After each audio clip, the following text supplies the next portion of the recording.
As Paul said, he does all of these things, but he does not ignore the law of Christ. I obey the law of Christ. So whilst we're trying to relate to these people, you have to ask yourself, whilst trying to relate, are you still keeping the law of Christ whilst doing this? Because if you're telling me that you trying to relate to unbelievers means you can go and do immoral stuff just as they are. You're not doing the wrong thing, bro. Then you're just coming. You're just being. That's not related to people. That's not related. That's not related to people. Nah.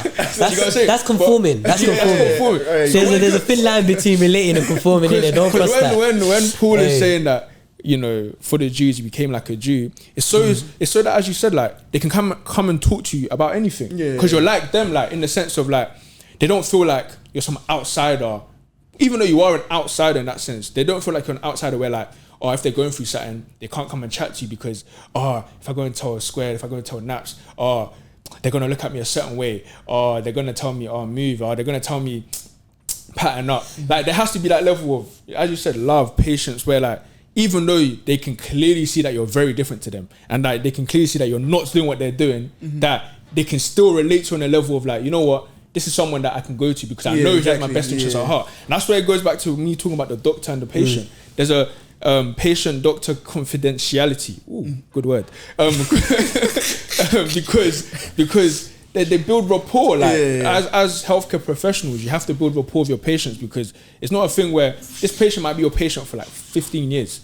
They can't get to a 15-year relationship without there being some type of rapport, some type of relationship. And the same way with us when we're dealing with unbelievers. Because at the end of the day, bro, we're not bringing new believers into the faith. We're supposed to bring unbelievers into the faith, bro. Like we're not here to we're not just trying to evangelize to someone else in another church to come to my church. No, that's not what we're here for, bro. What we're here for is to bring people that are not in the church inside the church. And to do that, it has to be a level of cool. I can come down to your level in the sense of like you can chat to me about what's going on. You can chat to me about, meet them from where they're at. I can meet you from where you're at without me making it. Because bro, like you have to be humble, and humble isn't on the fake humble of like, I know I've got this, but I'm gonna pretend I don't have it. Not like that, brushing it. But humble in the sense of like everything that you have is like is showing that you're coming from the standpoint that it's from Christ, innit? And you're trying to show Christ in whatever you're doing.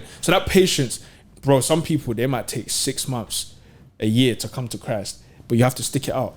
That's where long suffering comes in, perseverance. And you know, all of these things, we just have to kind of like pray for the wisdom and pray for the understanding of how to navigate each and every individual, because everybody's going to be different. Some people, they might look the same. Their situation might be the same, but there might be one little thing that changes everything. So if you just approach it like, I'm him, I'm lit, and then you go and chat to my man and chat to whatever, then you're done, innit? Because now you've created a barrier where they can't come and trust you. They can't come in. So I think the relatability there, and it even shows even in the way that you might dress in that, because like they might think that cool, he wears trackies just like me, so I can chat to him.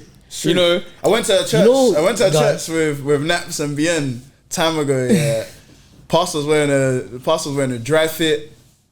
And I think it was wearing a dry fit and Reacts or some. I was like.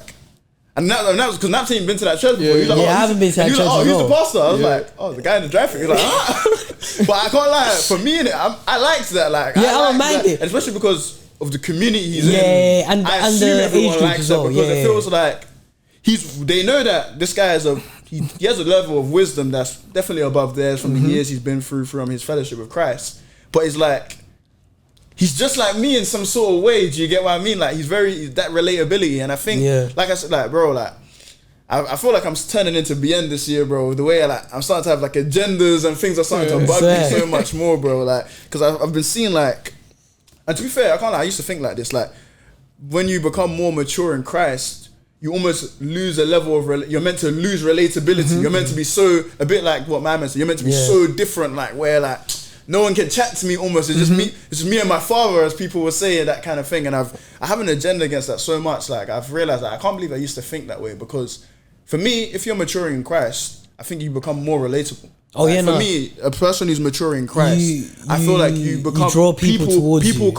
People are able to draw towards you. People are able to communicate with you more. People are able to understand that this is a loving, this is someone I just want to be around, if that makes sense. Like, that is the core of someone who's growing. Because looking at the life of Jesus, and we keep on speaking about this in a lot of episodes, and maybe that's why we're gonna have a men's event that speaks about the life of Jesus. Just clear, but it's like, a lot of his ministry was teaching. I keep on saying a lot of his ministry was teaching. It definitely was. A big bulk of it but was a lot teaching. of it was actually just him walking to a wedding.